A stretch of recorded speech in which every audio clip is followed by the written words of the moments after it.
Hi everybody. Oh, this is Howard from Avtransfers.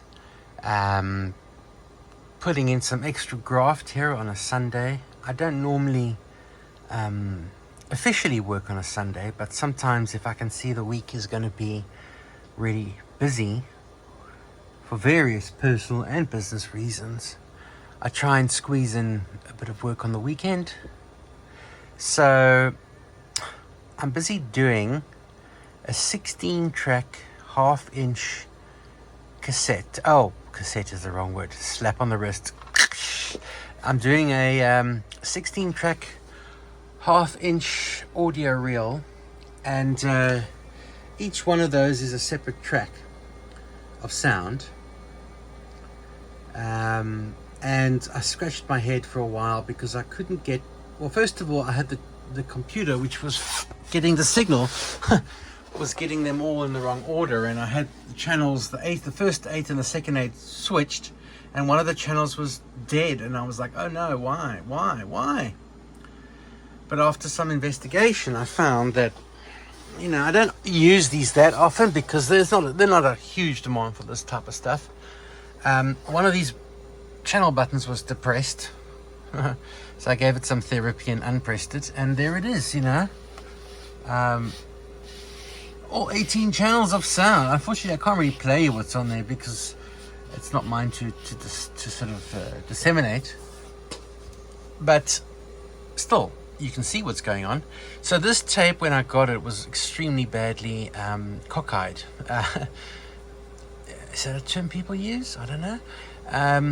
And it was very sticky. Now, I did an experiment the other day.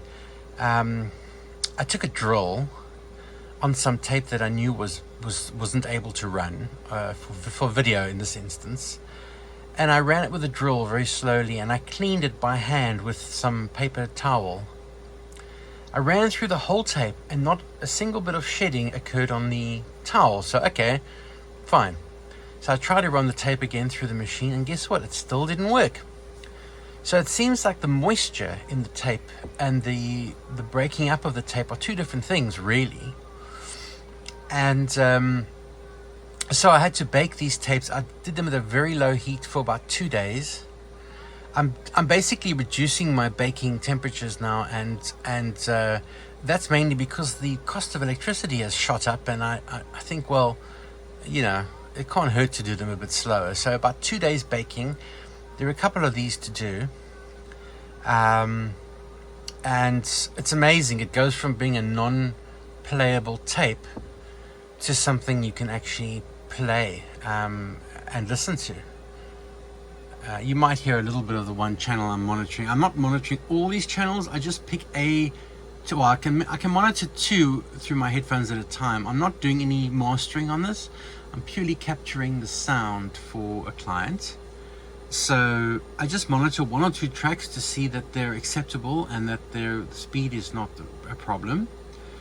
And I monitor it physically. There's a bit of shedding that fell off earlier. That's some of the oxide that came off the edges. That wouldn't happen if it hadn't been baked, but a necessary evil, I guess.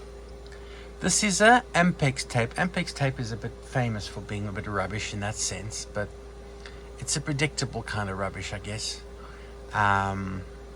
So yeah, that's the end of that track. So what the client will get eventually is he'll get 2 files, or she will get 2 files. It's one file will be a composite, so 16 channels of sound in one file, and then they'll get another tape or another file which will have a folder, and there'll be 16 separate mono files, and they can be imported. So in case the multiplexed file is a problem to work with, you can read the separate files and drag them into any number of audio programs. That kind of mixing is not my specialty. I can do stereo stuff quite nicely, but I don't really deal with multi-track editing as such. So I could mix this down to stereo fairly easily using something like that, which is just a 16 channel mixer, and you can mix it down to stereo.